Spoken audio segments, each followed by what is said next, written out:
mga idol. Dito ako ngayon sa rooftop ng bahay namin. Wala pa rin akong kasama, nag-iisa pa rin ako. Papakita ko naman ngayon yung paano gumamit ng samurai.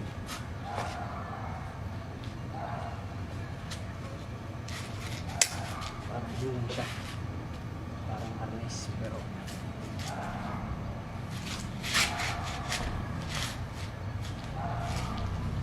yung kinaibahan ng dalawa yung hawak. Yung dalawa kasing hawak, ito pinapaan pansalab, panera. Tapos bawa ganun, still baba ng konti para malakas. Ito hindi lang basta-basta rin pansalab, kasi pwede ito itira ganun. Tapos ito hindi lang basta pang ganun to, pansin niya. Ito pwede rin yan.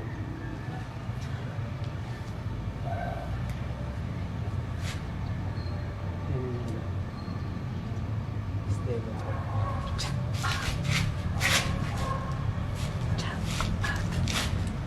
Yan. Ganun kaanuhan yung dalawang samurai. Pwede magtusok.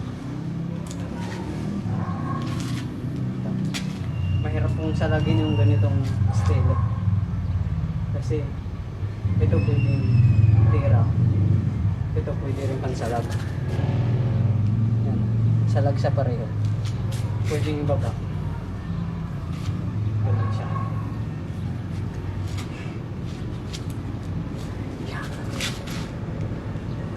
Itong pwedeng pantira, pwede mong isalag sa kabila, pwede mong iikot siya. Ganun yung ano. Yan nagiging sistema itong nakapasang. Hindi lang basta panera, protection din ito. Kasi pwede mo siyang ilagay dito kung titirahin ka. Pwede mo ipain yung banda dito sa may leg mo, pero nandito. Pero pag alam mo ng tatama, ilipat mo rito yung samurai para hindi tumama sa'yo. May pantira ka na. Ganun yan. Pag ganito naman, kung andi dito yung nasa kabila yung ano, may kalaban, ganito namang style, dito kasi sa kabila open, yun ang tatargetin niya, hindi dito sa harap ko. Kasi halimbawa ganito, pag pumurma akong ganito, dito sa likod ko open. Ngayon yun ang tatargetin niya kasi open, pero hindi ibig sabihin open, pwede na siya makatira. Pag tumira siya, nakaganito yung ano, yung samurai mo, pwede mo baliktad, cover pa rin siya. Tapos may panira ko ulit dito, ganun yan.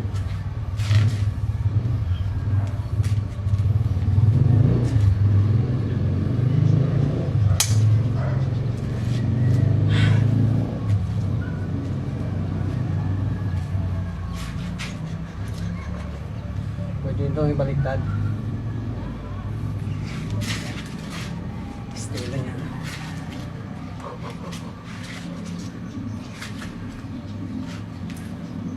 Pag ganito naman,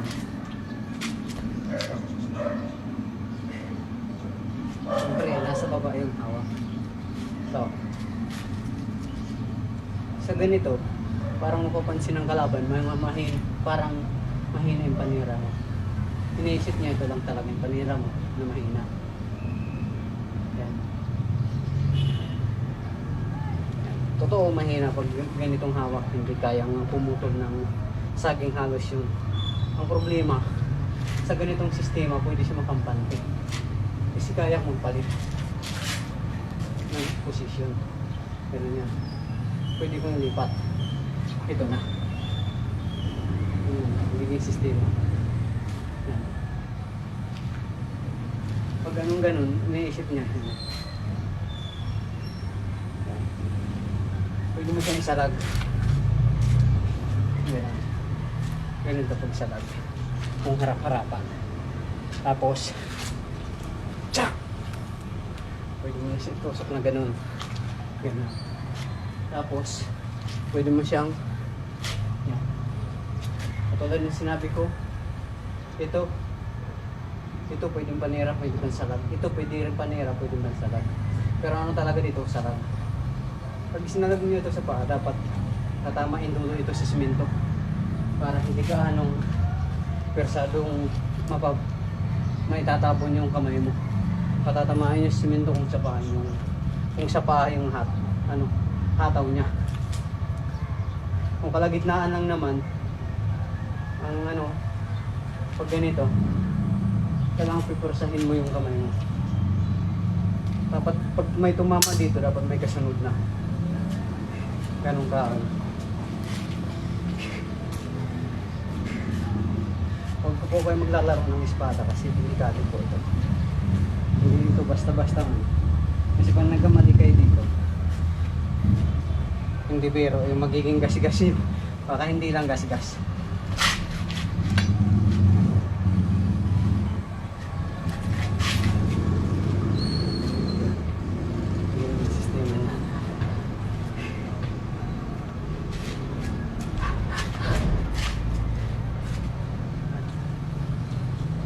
Yan yung kinabahan ng dalawang espada. Kaya gusto ko dalawa. Kasi pagdating sa maramihan, lamang ka dito. Kung marunong kang dumipinsa. Kasi pag isa lang, ito magiging ng isa lang.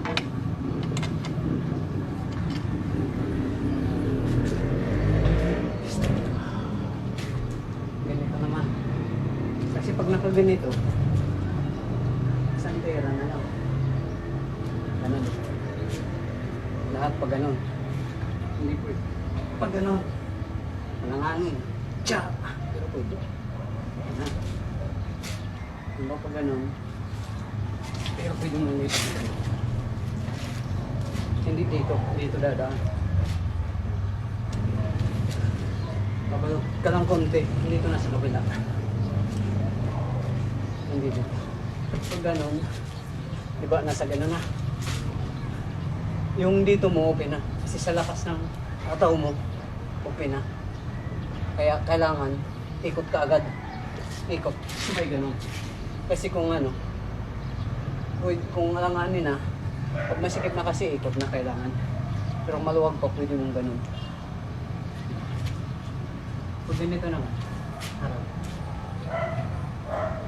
Kung masikip na, pwede mo siya itusok. Kaya, pag bumataw yung kalaban, kung ngayong saluhin, atras, ganun pa rin. Yan, again.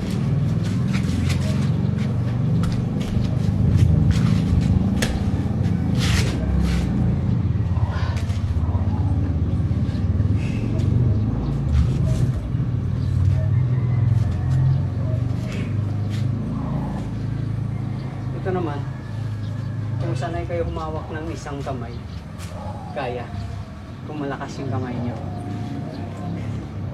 Kasi ang espada, karamihan ng espada, malaking hawakan. Kaya mahirap i-hold ng isang kamay. Kaya dapat dalawa. Tsaka mabigat siya. Hindi siya magaan. Hindi katulad ng arnis na magaan. Pwede mong isiwasiw ng kahit ano. Ito, mabigat. Kaya, hindi pwede lahat magagawa mo. Pero, kung praktisado ka, pero ingat lang sa pag-practice. Baka maputulang kayo ng kamay, kaya pa.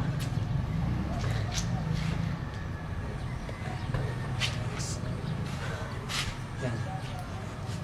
Ganito pagsalab.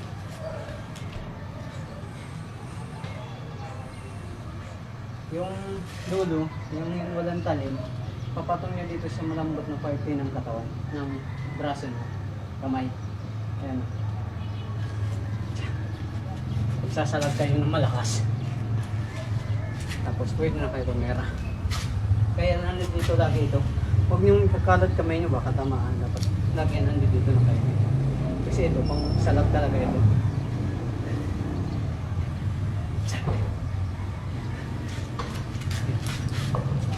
Yan ang magiging sistema niya.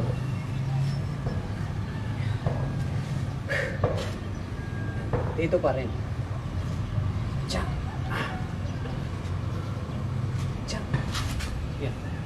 lagi kang huwag ganito kasi nandito yung buto, dapat dito nakatihaya yung kamay nyo pag pinatong nyo yung kabila kasi hindi yan masakit pag tinamaan. Pero pag ganito nakapatong malapit sa buto, pag tinamaan yan masakit yan sa buto, delikado rin, kaya dapat dito sa malambot na parte.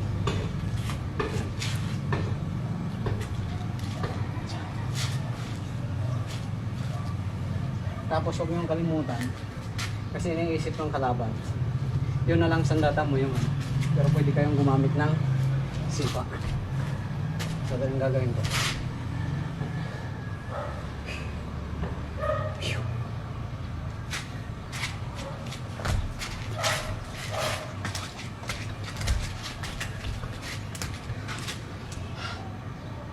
Pagkatao nakatawa yung gano'n.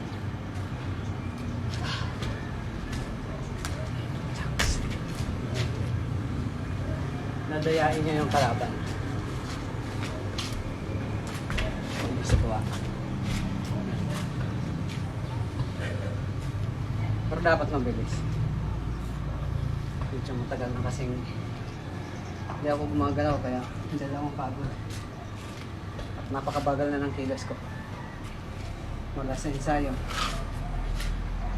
16 years. Ngayon lang ako ulit ng pag-ensayo. Nakahawak ng espada. Ngayon ko lang ulit binabalik. Kaya madali na ako pagod. Tapos tagtad ako sa trabaho. Pero sa susunod baka kaya ko yung pamatagalan ng laro. Sa ngayon hindi kaya.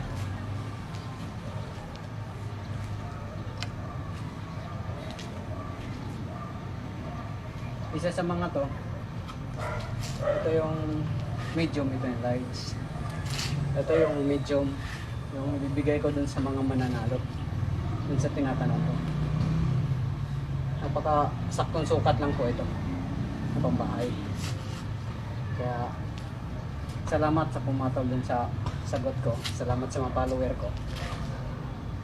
Hintayin nyo po yung papadala ko po ito sa Lunes sa inyo, sa mga nanalo. Lalagyan ko po ito dito ng tatak na katunayan na galing sa akin. Papakita ko po kung ano.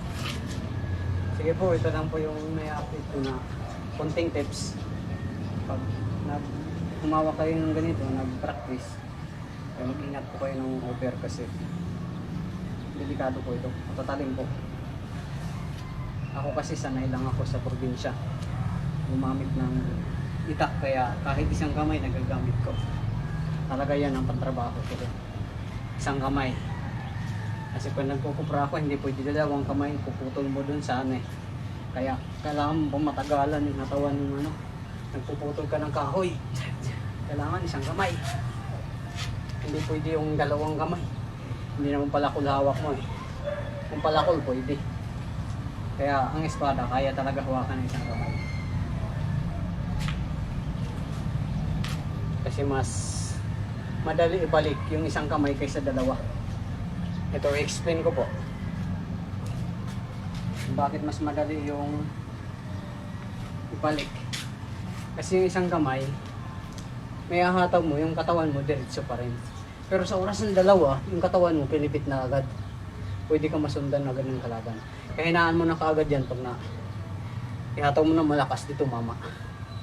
Pero kung isang kamay lang, humataw, hindi over kasi yung lakas niyan. Mabilis mo may babalik. At saka yung katawan mo hindi na off balance, pwede mong maiwasan yung attack niya. Ganon po ka ano yung isang kamay pag na-practice niyo. Kasi pag dalawa, out balance po eh. Yan o. Sa lakas ng hataw mo dahil sa dalawa, hindi mo pwede mahina kasi pag mahina naman yung hataw mo, mabagal yung takbo. Kaya kailangan mo lakasan para bumilis. Eh ngayon, pwede ka masundan kagad sa balance na yung katawan mo. May katulad ng isa lang. Kaya aralin niyo po yung isa. Pero ingat po kayo kasi mahirap hawakan ng espada. Okay po, salamat po sa mga viewer. Nandito ako ngayon sa rooftop ng isang bahay ko. Yung gusto pong sumilip, yung anong itsura ng pinalalagyan ko ngayon, papakita ko po.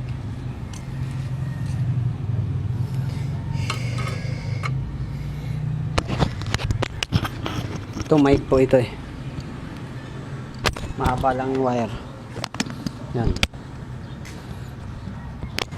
Kunin ko lang yung wire ng mic.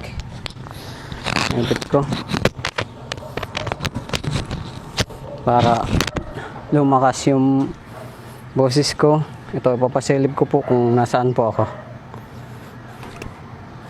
Nandito ako sa rooftop. Yan. Ito yung isang bahay ko na ginagawa. Yan. Bali, 3 palapag po ito. Hindi pa natatapos, medyo hindi ko pa na ipinturahan, malumot na sa busy ng trabaho. Yan po yung palibot niya. Tapos yan, ito po yung buhay ko. Yan. Dito ako ngayon sa rooftop. At may ginagawa akong parking ngayon dito sa baba. Yun, pinapahukay ko tapos simentohin para maging maayos yung parking ko. Yan. Ganyan siya. Hayahay po dito pag ganito katulad ngayon, pawis na pawis ako, medyo mainit na eh. Maganda ngayon yung umaga. Ano po mga follower, salamat po sa lahat ng na share ko na ay sana po ay kung magustuhan nyo, matutuwa po ako. Kung hindi naman po, wala po akong magagawa dun sa ayaw. Pero iba na rin po yung mga binibigay kong tips lang muna kasi hirap, wala akong kasama. Yan. Ito kapitbahay ko to. Mataas na rin. Yan. Dun bundok, banda dun bundok. Tapos malalayo. Ito po yung kalsada. Yan. Kalsada po yan. Punta doon. Yan. Yan. Sige po, salamat po sa lahat ng viewer ko. Sa muli, baka sunod na araw may self-defense na ako ulit. May share sa inyo. Kasi may nakuha na akong kasama. Sana maging maayos yung may bigay ko sa inyo. Pero pipilitin ko po na mas magaganda pa yung may bibigay ko. At wala pong katapusan yan. Hanggat may galaw po, mayroon po tayong protection at may panglaban. Ganon po. Kaya wala pong hangganan yung bibigay ko sa inyong self-defense. Kasi lahat ng parts ay may kakontra at may butas. At yun ang hahanapin ko para may share ko sa inyo. Sige po, salamat po sa lahat. Magandang araw po sa inyo lahat. Bye bye po.